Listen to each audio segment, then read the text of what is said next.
কিরে বন্ধু, এখন এখানে বসে আছিস, কাজে যাবি না? না রে, আমাদের অফিসের বস ব্যাংক থেকে অনেক টাকা লোন নিয়েছিল। লোন শোধ করতে পারেনি বলে ব্যাংক থেকে অফিস বন্ধ করে দিয়েছে। ও, তাহলে এখন কি করছিস? কি আর করব বল, বেকার বসে আছি। আমার একটা কাজের খুবই দরকার, না হলে সংসার চালানো খুবই মুশকিল হয়ে যাচ্ছে। তাই তো রে বন্ধু। ঠিক আছে, তুই কোনো চিন্তা করিস না, আমাদের অফিসের বসকে বলে দেখছি তোর জন্য একটা কাজের ব্যবস্থা করতে পারি কি। সত্যি রে বন্ধু, কাজটা যদি হয় আমার খুব উপকার হবে। ঠিক আছে, তুই থাক, আমার অফিসে দেরি হয়ে যাচ্ছে। হুম।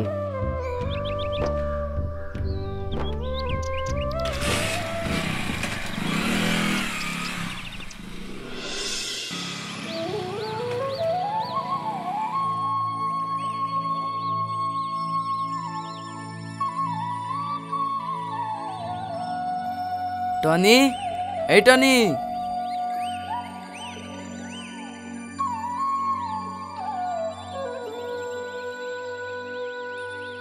আরে ছোটন, চ ভাই ঘরে চ। না রে ভাই, আজ আর যাবো না, তোর জন্য একটা খুশির খবর আছে। খুশির খবর? কি খুশির খবর ভাই? এই নে, এই কার্ডটা রাখ। বস তোকে কাল থেকে অফিসে যেতে বলেছে। কি সত্যি বলছিস? তোকে অনেক ধন্যবাদ রে। আরে না না, ঠিক আছে, আমি আসছি রে। ভাই, বাড়িতে এসেছেন, মিষ্টি মুখ করে গেলে হতো না?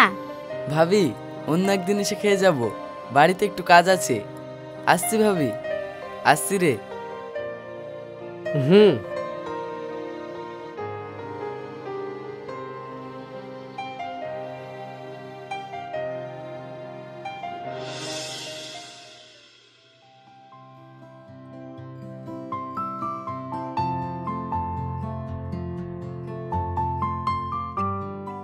কি ব্যাপার, ছোটনকে আজ পর্যন্ত অফিসে দেখলাম না। ও কি অফিসে আসে না? দেখি তো।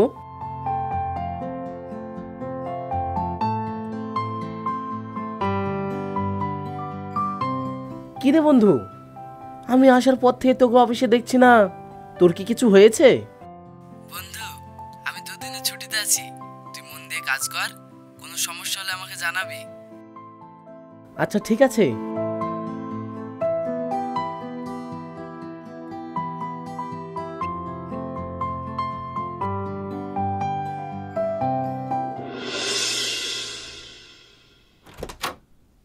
স্যার আসবো?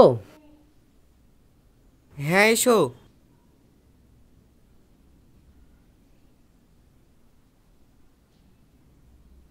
বসো।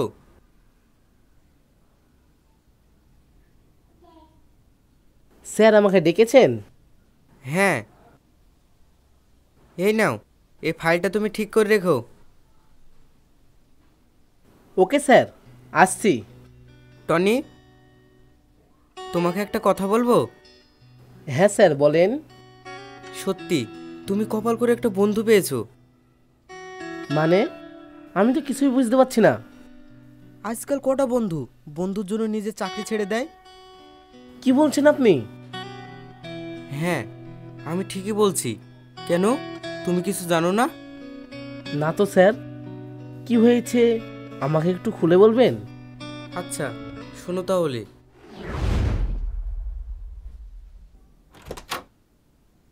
স্যার আসবো? আরে ছোটন, এসো এসো।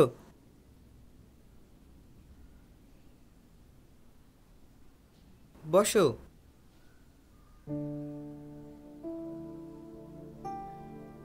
কিছু বলবে? হ্যাঁ স্যার, আমার বন্ধুর একটা খুব কাজের প্রয়োজন। ও খুব শিক্ষিত ছেলে, আপনি যদি ওকে একটা কাজ দিতেন তাহলে ওর খুব উপকার হতো। দেখো ছোটন, তুমি তো সবই জানো, আমাদের অফিসে এখন কোনো পোস্টই ফাঁকা নেই। স্যার, ও আমার খুব কাছের বন্ধু, দয়া করে যদি ওকে একটা পোস্ট দিতেন তাহলে আমি খুব খুশি হতাম। ছোটন, তুমি পরের জন্য আমাকে এত রিকোয়েস্ট করছো, যদি সম্ভব হতো তাহলে কি আমি তোমার কথা রাখতাম না? স্যার, তাহলে আমার একটা কথা রাখুন। কি কথা বলো? আমি আমার চাকরিটা আমার বন্ধুকে দিতে চাই। কি বলছো তুমি এসব? হ্যাঁ স্যার, আমি ঠিকই বলছি। আমার বন্ধুর চাকরিটা খুবই দরকার। আমার মাথার উপরে আমার আব্বু মা আছে, কিন্তু ওকে দেখার মতো কেউ নেই।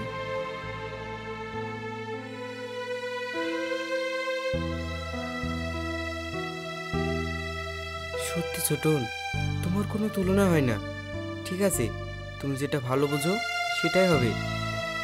থ্যাংক ইউ স্যার, আমি আসছি। হুম।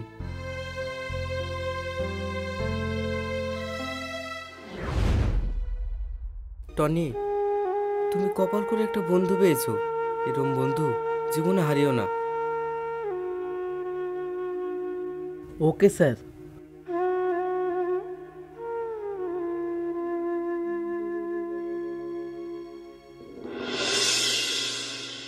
ছোটন, এই ছোটন।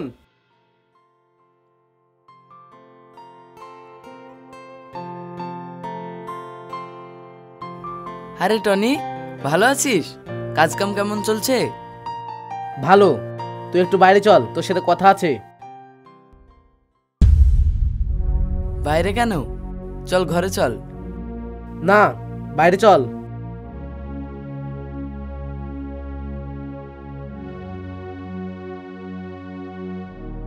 বল, কি হয়েছে?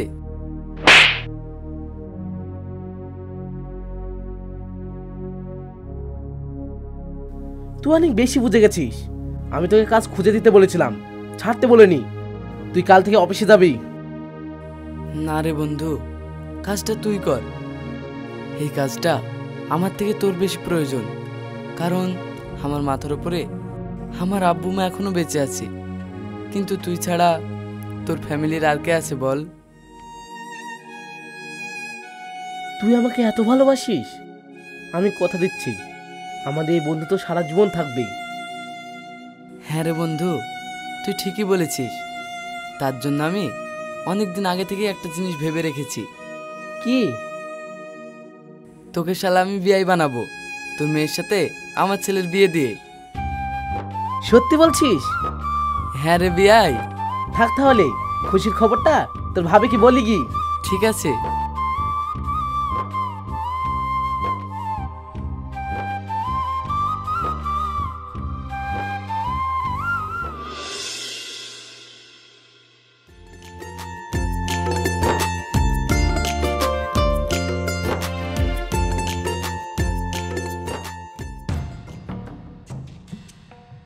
কি সোনামণি, টিউশন পড়া হয়ে গেল?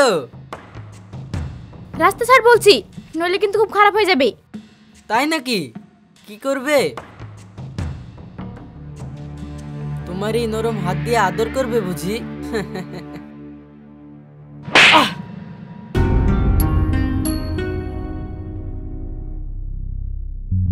এই ধর ওকে, আর গরম মাছ বার করছি। এই ধর।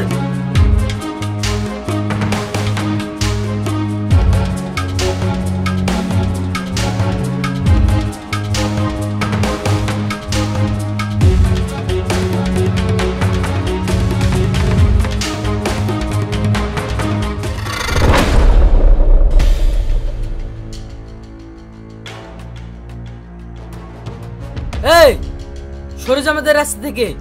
আজ ওকে তুলে নিয়ে গিয়ে উচিত শিক্ষা দেব। তাই নাকি? ওকে তুলে নিয়ে যাওয়া তো দূরের কথা, তোদের যদি সাহস থাকে ওর গায়ে হাত দিয়ে দেখা। এসলা বলে কি রে?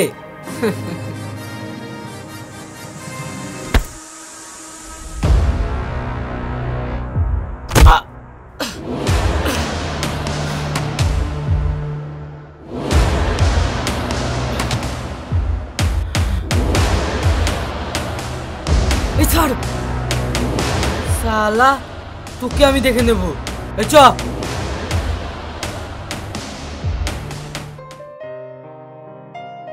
চলো।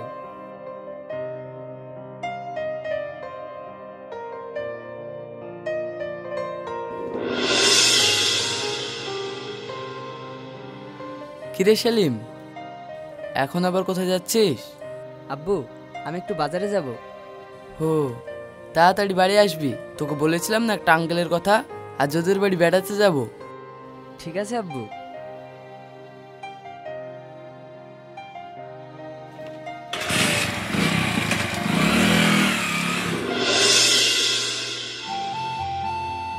জানো, তোমাকে আমার লাইফে পেয়ে আমি অনেক খুশি। তাই আমিও অনেক লাকি যে তোমার মতো একজনকে পেয়েছি। পাগলি। সেলিম, কিছুদিন পরে তো আমাদের কলেজ শেষ হয়ে যাবে, তাহলে আমাদের সম্পর্কের কথাটা এবার তোমার বাড়ি জানাও। আমি আর আব্বু আজকে একটা আঙ্কেলের বাড়ি বেড়াতে যাব। ওখান থেকে এসে আমি তোমার কথা বলবো। আমিও এবার বাড়িতে বলবো। ঠিক আছে, এখন চলো, বেশি দেরি হয়ে গেলে আব্বু আবার রেগে যাবে। চলো।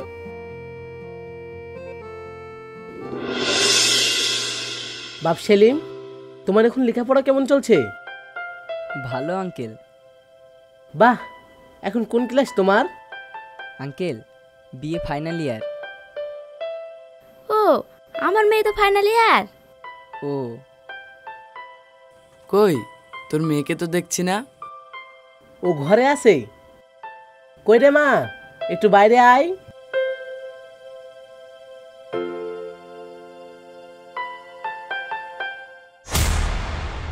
তুমি তুমি এখানে? কিরে, তোরা দুজন দুজনাকে চিনিস নাকি? না মানে আব্বু। কি মানে করছিস? আব্বু, তোমাকে অনেকদিন থেকে বলবো বলবো করে বলা হয়নি। আমি মনিকে খুব ভালোবাসি, আর ও আমাকে ভালোবাসে। এ তো টনি, একটু এদিকে আয়।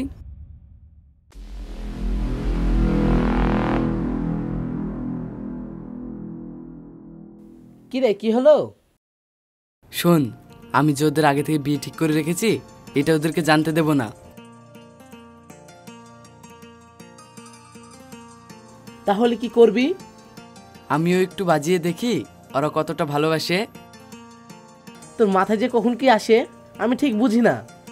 ও তোকে বুঝতে হবে না, তুই শুধু চুপ করে থাকবি, তাহলেই হবে। বাকিটা আমি দেখছি, চল।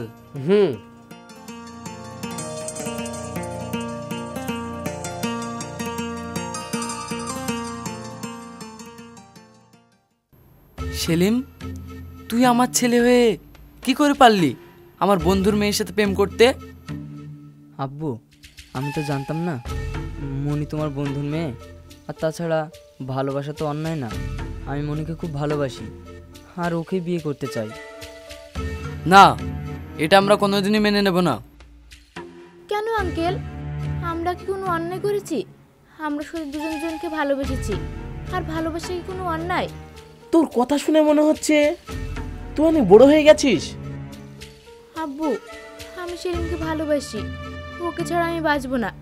আর বিয়ে করলে আমি সেলিমকেই বিয়ে করব, নইলে তুমি আমার মরা মুখ দেখবে।